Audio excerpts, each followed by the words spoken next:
I knew this champion was gonna be good, but I didn't realize how insane she really was. Hello everybody, I'm Roadblock and this is a Raid Shadow Legends video. So as you guys may have seen a couple of weeks ago now, I guess, I went after an opportunity where I was near Mercy in my voids and I got Senna Amberheart. So I went ahead and built her today. You know, we have a champion training going on, so I leveled her up during that and then I ascended her. I even did a little booking on her. I used all of my books up during my personal rewards clan v clan that we just had, and she still didn't have this fully maxed out. So I went ahead and fully booked out the A2.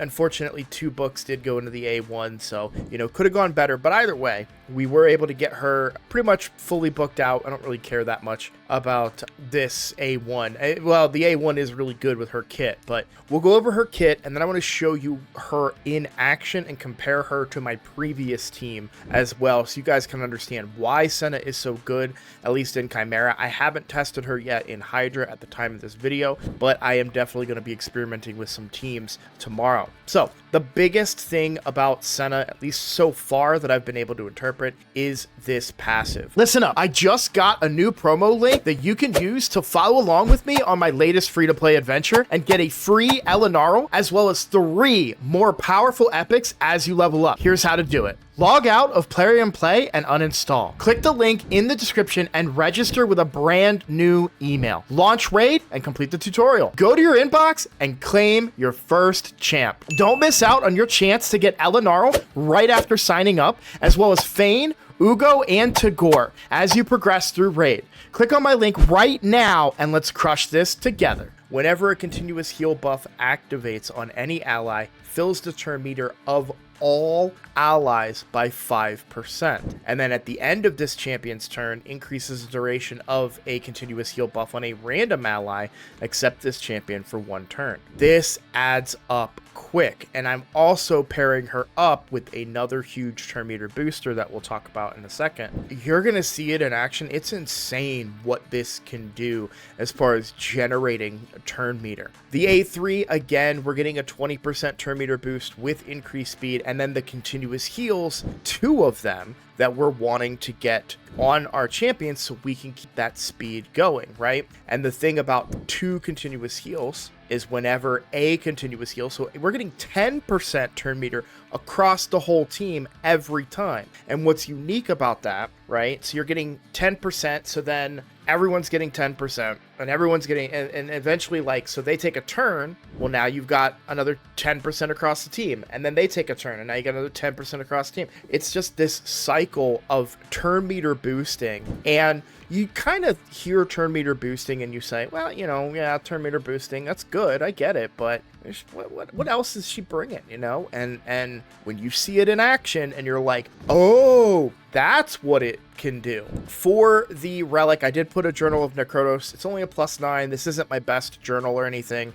I just put it together today. Like I said, I just tried her out. I did buy masteries for her. I want to be clear, I don't know that these are the right, well, I say right. These are the masteries that made the most sense to me. If I'm going for somebody that's going to boost the hell out of my turn meter, and that's what I want, I don't necessarily care about this particular champion having War Master. I want them to be boosting and healing. And the main thing is, if we look at her A1, this has a chance to instantly activate continuous heal on each ally, which means a ton of turn meter. So if she is going to I want her to A1 because that's going to increase turn meter, right? It's a 50% chance at the current book level that I have it. It's a 55% chance, but still a pretty good chance to activate those continuous heals. So I definitely knew I wanted to go defense tree so I can get retribution and deterrence, especially because we are getting a lot of fears that get put out potentially. Well, to be honest, I'm probably resisting most of those fears, so it may not proc, but I wanted the opportunity to have counterattacks to boost my turn meter further. Ultimately, I went with timely intervention. I didn't really like any of the other options. I don't need a lot of resistance on her, and we'll talk about why in a second. So yeah, just overall really, really pleased with the champion. But the reason I don't need any resistance. And the other champion that I'm pairing her with is Androck. Now, I'm not necessarily saying that you have to pair her with this. If you have Senna, build her. Like, she is good. But Androck, in his main form, increases each ally's resistance by 10 for each buff on all allies. Well, now I'm gaining a ton of continuous heal buffs, and my resistance is going to be super high. Critical hits inflicted by allies fill the turn meter of all allies by 5%. So again, turn meter boosting. And he pumps out a bunch of continuous heals, right? I don't think it said continuous heals placed by this champion. So he does put out continuous heals, just one. But I think Senna, let me double check what that says. Whenever a continuous heal, right? So her paired up with Androck is a ton of turn meter. They recently buffed Androck's damage as well, so that he does hit a little bit harder. So he does do pretty reasonable damage for a support, but yeah, he brings a lot of stuff in his base form. Now, what I'm going to do very, very quickly is show you my old team, and really the old team is the same as my new team. Now, I want to be clear, I probably have more flexibility now than I did yesterday, right? I built Senna for this team today. I could probably fit some other champions in here besides Lamassu, and I kind of might even get to a point soon where I could possibly get rid of Lydia even, which sounds crazy to say, and there's a chance I might even be able to run Androck in both forms, which I don't currently do. Currently, he's only in his base form for this fight. I've got a lot of playing around to do with this team, but I want to show you the difference between what this team does with Senna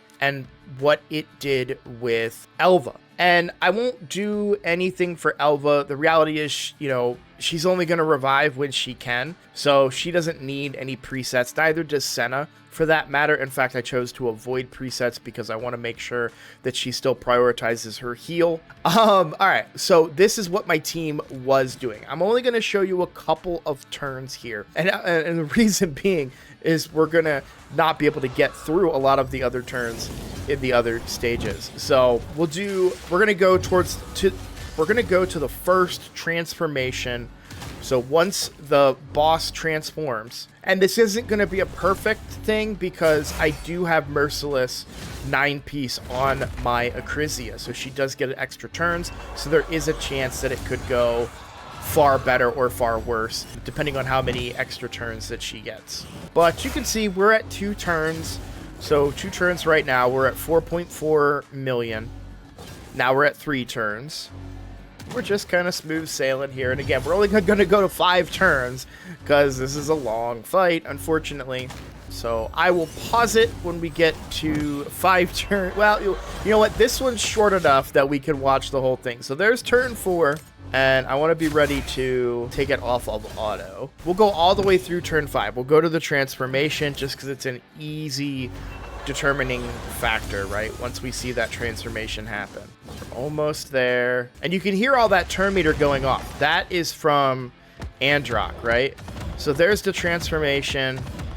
Lydia survived because she has Aspect of Sarath. But there we go. So that is transformation turn. We did 9,281,000. Free regroup. And we'll be right back. All right, so I've got Senna in the team. Again, I'm not going to do any presets because I do want her to revive as a priority, which should be the default. We can look at her stats and stuff later, but you saw there, she's at 300 speed, which is about probably the same as my Elva. But here we go. So the team is ready to go. And I have the volume on here, so kind of listen carefully, and you're going to hear a lot of the turn meter kicking up.